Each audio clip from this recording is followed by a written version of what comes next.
In the age of the internet and endless connectivity, working from your living room in pajamas has become not just a dream, but a reality for millions. But as the world slowly returns to normal, corporations are calling their workers back to their cubicles. Why? Is it a matter of productivity, a genuine need for collaboration, or is something else more sinister going on? Are the employees who thought they had achieved the ultimate work-life balance now victims of a grand illusion? Is remote work a scam? Big companies like Facebook allowing employees to work from home forever, following Twitter, Square, and Dell. Many others telling employees to work from home till at least the end of the year. In a world where technology has knit us closer than ever before, the rise of remote work seemed like a natural evolution. When the pandemic hit, offices closed, and homes transformed into workplaces overnight. People rejoiced at the idea of ditching the commute, having flexible hours, and striking the perfect work-life balance. Technology kills viruses in just one... What did you do, Mom? Dad! So starting just quickly by breathing in. Warm up, it's gonna take... Maple, excuse me. But then, something changed. Powerful CEOs and business magnates started to speak against it. Companies that once embraced this model began to change their tune, recalling employees to physical workspaces back again. The utopia of working from anywhere suddenly came under scrutiny. So, was it the magic formula we thought it was, or was it all an elaborate facade? From Elon Musk's vocal criticisms to the phenomenon of the great office return, this shift is palpable, and the debate is heating up. On one hand, there's a belief that in-person collaboration fosters creativity and team cohesion, but on the other hand, there's a fear that this retreat from remote work is a subtle clawing back of control, a betrayal of promise, and a return to the old normal that many had hoped was behind us. Is the freedom of remote work genuinely unsustainable, or are there hidden agendas driving the push to fill the office chairs once again? As the world pivots and the debate rages on, one question echoes in the minds of millions of employees, leaders, and observers alike. Is remote work a scam? It's a question that goes beyond mere logistics and enters the realm of trust, freedom, and the very essence of how we live and work. A world that embraced the remote working revolution now finds itself at a crossroads, torn between the lure of flexibility and the call of the cubicle. Does not commuting make up for all the great things that go into being with your coworkers? We've seen the arguments unfold. The proponents of remote work, they say that increased productivity, enhanced well-being, and the breakdown of geographical barriers. The opponents warn of a loss of company culture, reduced innovation, and a longing for the human connection that only face-to-face interaction can bring. But is there more to it? Are there underlying currents, hidden interests, and unseen forces shaping this shift? Is the dream of remote work just that, a dream? Or is there a path to balance, a way to preserve this newfound freedom while nurturing the collaboration and community that physical presence offers? We're gonna dive into this complex and timely controversy, exploring the voices, the stakes, and the hidden agendas. We'll examine the claims of those for and against remote work and seek to understand what's really driving this massive shift in our work culture. To really understand the current debates around remote work, we must first travel back to where it all began. Remote work actually isn't a child of the pandemic. It's an evolution that's been decades in the making. In the 1970s, with the advent of new technology and the oil crisis, the concept of telecommuting started to take shape. Visionaries saw a future where technology could liberate us from the constraints of physical office spaces. Fast forward to the 1990s, and the rise of the internet further fueled the possibility of working from anywhere. Companies began experimenting, and a small but growing workforce embraced the freedom that remote work offered. By the early 2000s, with the explosion of broadband and collaboration tools, remote work became more than a novelty. It became a feasible option for many. The digital nomad culture was born, and a new generation started to challenge the traditional 9-to-5 grind. The 2010s, they saw more widespread acceptance, with startups and tech giants alike offering remote positions. Co-working spaces blossomed, and a blend of in-office and remote work became the trend. The lines between work and life began to blur, but the freedom was intoxicating. Then came 2020, the pandemic, and an unprecedented acceleration. What was once a gradual shift became an overnight transformation. Companies and employees adapted out of necessity, and remote work went from being an option to a lifeline. What had taken decades to build was thrust into the spotlight, celebrated, scrutinized, and then questioned. The dream had become a reality, but with it came unforeseen challenges and a growing chorus of voices questioning its sustainability. Is remote work the future, a fleeting trend, or a complex blend of the both? What we've seen is just the beginning, and as we unravel the layers, we'll discover that the path to understanding remote work is as nuanced and multifaceted as the technology that enables it. Now to growing concerns about the deadly coronavirus officially hitting the U.S. Here's what we know. A Washington state resident fell ill after returning from Wuhan, China, where the outbreak began. Officials now say more than 400 people have been sickened and 9 people have died. The World Health Organization is holding an emergency meeting right now. In early 2020, the world came to an unexpected standstill. COVID-19, an invisible enemy, forced us to retreat into our homes. Offices went dark and dining tables turned into work desks. It is now almost 2 months since the people of this country began to put up with restrictions on their freedom, your freedom, of a kind that we have never seen before in peace or war. And you have shown the good sense to support those rules overwhelmingly. You've put up with all the hardships of that program of social distancing because you understand that as things stand, and as the experience of every other country has shown, it's the only way to defeat the coronavirus, the most vicious threat this country has faced in my lifetime. Within weeks, the way that we worked was transformed. What had been a growing trend now became an urgent necessity. The pandemic pushed remote work from the periphery into the core of our daily lives. But this change was more than logistical. It was a profound cultural shift. Companies scrambled to adapt, investing in tools and technologies that could bridge the gap. Virtual meetings replaced conference rooms, and the boundaries between work and home were erased. For many, the convenience was liberating, the flexibility a revelation. But it wasn't without its challenges. Homes became classrooms, offices, gyms, and living spaces all at once. The lines blurred and the pressures mounted. The dream of remote work was tested in real time under extreme conditions. The proponents saw a new way of working, free from commutes and rigid schedules. The skeptics, they questioned productivity, collaboration, and the loss of something intangible, the human connection. As the months wore on, divisions began to surface. Some companies embraced this new world, making permanent shifts to remote work. Others hesitated, wary of losing control or diluting their corporate culture. The pandemic era was a crucible for remote work, a live experiment on a global scale. It revealed possibilities and exposed cracks. It ignited debates that continue to resonate. Was this a temporary adaptation, or had the world of work been forever changed? Only time will reveal the full impact, but one thing is clear. The conversation around remote work is far from over. Before the world was catapulted into remote work by a global crisis, there were pioneers, the early adopters, companies that saw the potential of a dispersed workforce long before it became the norm. These weren't just small or obscure startups, some were giants in the tech industry. Companies like Buffer, GitLab, and Automatic, they saw beyond the office walls and started to build cultures that embraced the flexibility and autonomy of remote work. The reasons were varied. Some sought access to a global talent pool, unhindered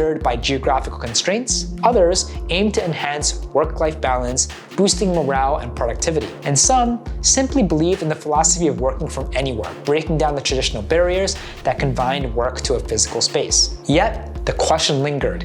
If these companies could make it work, why couldn't others? Was it a matter of industry, size, leadership, or something more complex? The early adopters had proven that it was possible, but the path to widespread acceptance was filled with skepticism, resistance, and an undercurrent of fear. Among the voices that have risen against the surge of remote work, one stands out for its influence and candor: Elon Musk, a visionary, entrepreneur, and a driving force behind some of the most groundbreaking companies of our time. Musk's view on remote work have stirred both intrigue and controversy. I'm a big believer that people need to are more productive when they're in person. Look, there are some exceptions, but I kind of think that the whole notion of work from home is a bit like the fake Marie Antoinette quote, "Let them eat cake." It's like really, you're going to work from home and you're going to make everyone else who made your car come work in the factory. You're going to make the people who make your food that gets delivered, that they can't work from home. The people that come fix your house, they can't work from home, but you can? Does that seem morally right? That's messed up. He's been vocal in his skepticism, emphasizing that certain tasks, especially those requiring intense collaboration and innovation, may suffer in a remote environment. For Musk, the magic happens at the intersection of ideas, a place where engineers, designers, and innovators huddle together, building the future. He argues that this alchemy of creativity is at risk of being diluted if confined to virtual spaces. But is this a universal truth?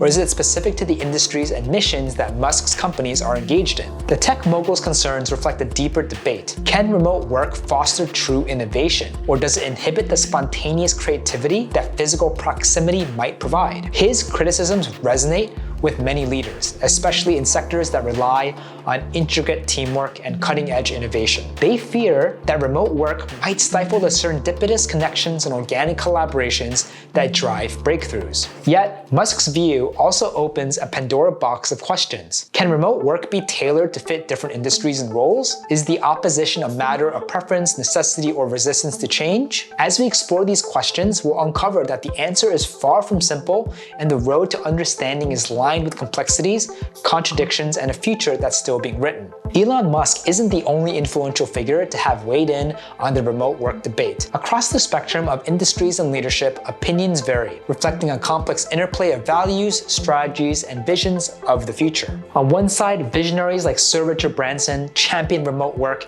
as an evolution towards a more humane and flexible work culture. Branson has long advocated for a trust-based approach, empowering employees to choose when and where that they work. In contrast, figures like Jamie Dimon, CEO JP Morgan Chase, have expressed concerns. Dimon has highlighted the challenges in maintaining company culture and mentoring young employees remotely, seeing value in the shared experiences of an office. I think it's clear that COVID has changed a lot about our lives.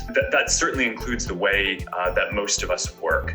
At this point, the vast majority of us here at Facebook, about 95% of the company or more are working remotely at this point. We've already told people that through 2020, they can choose to work from home if they can do their job there productively. And also with social distancing requirements, as we're looking at opening up offices, we think we're going to get initially to about only 25% density and capacity.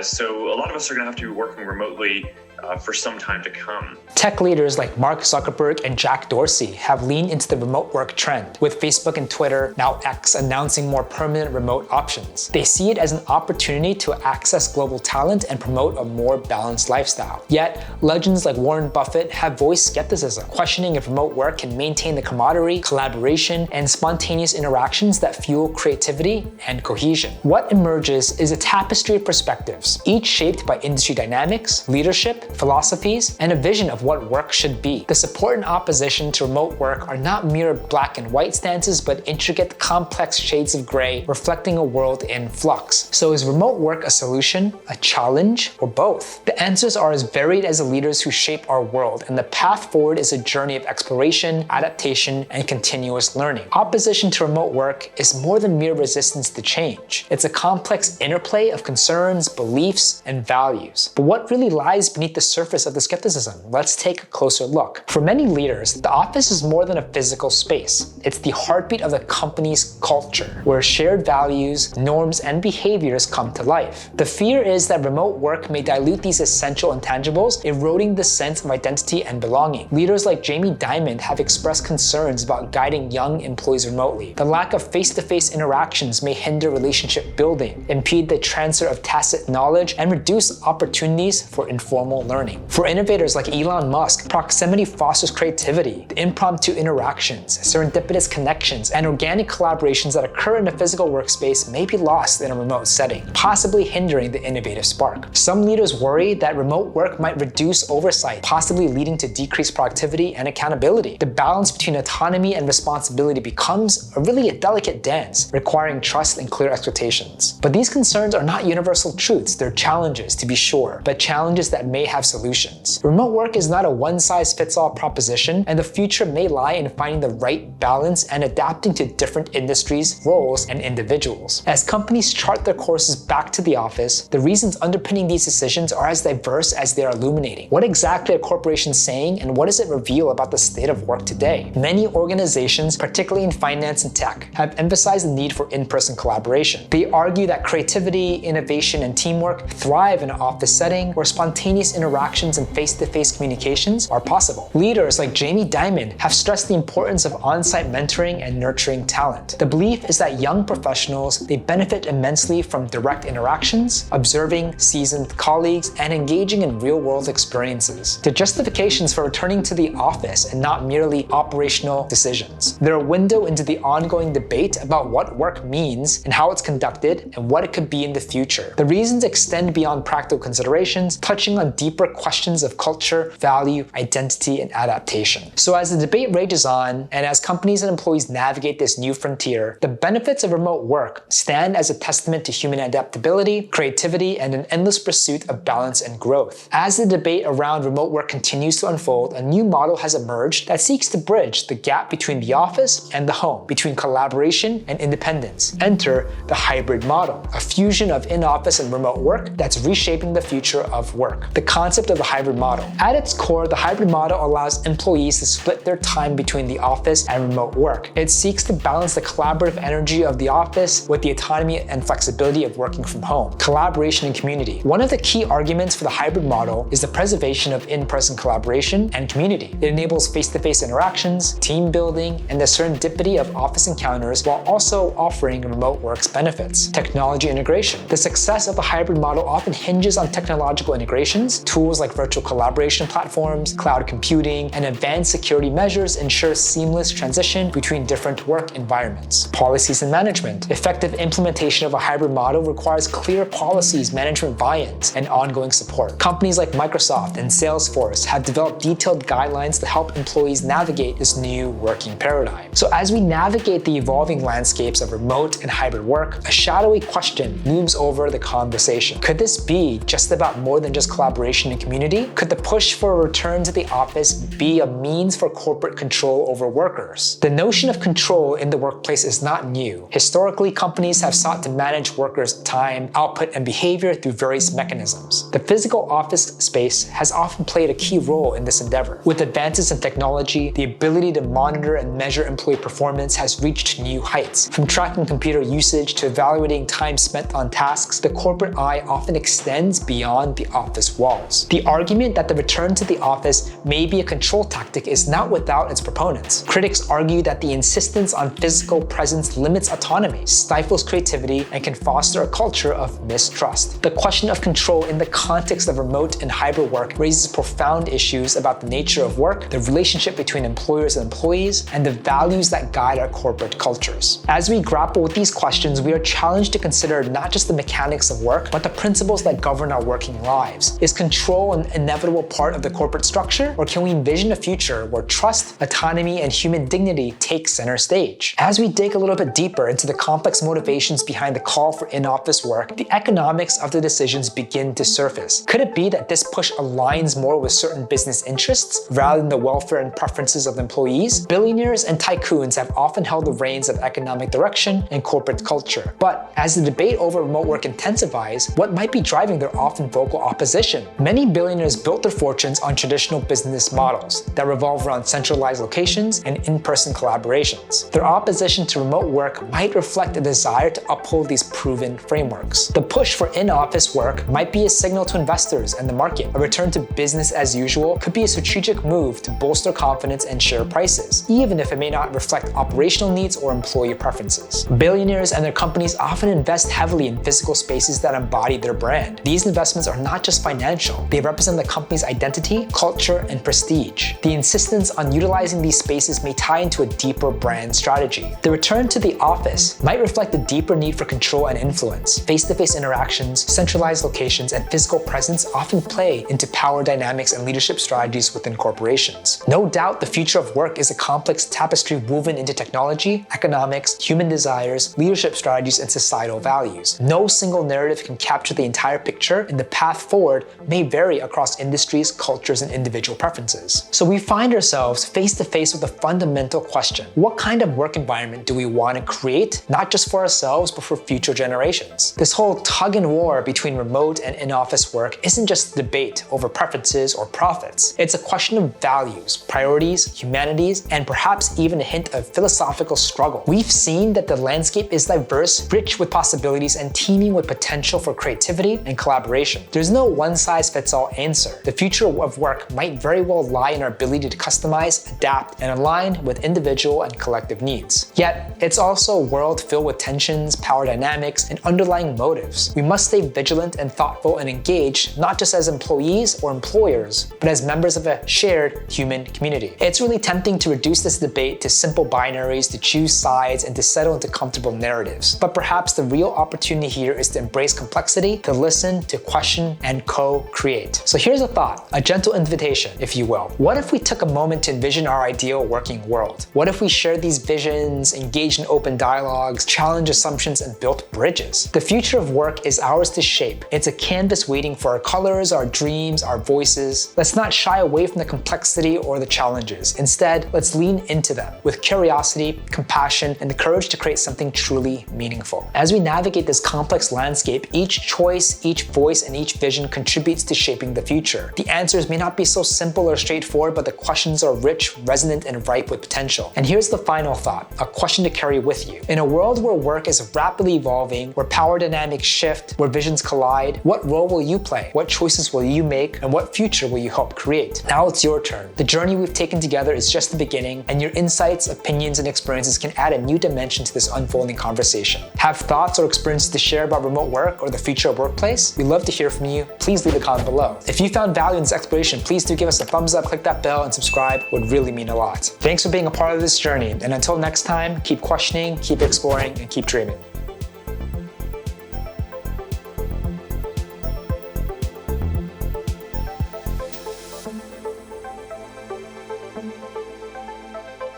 Thank you.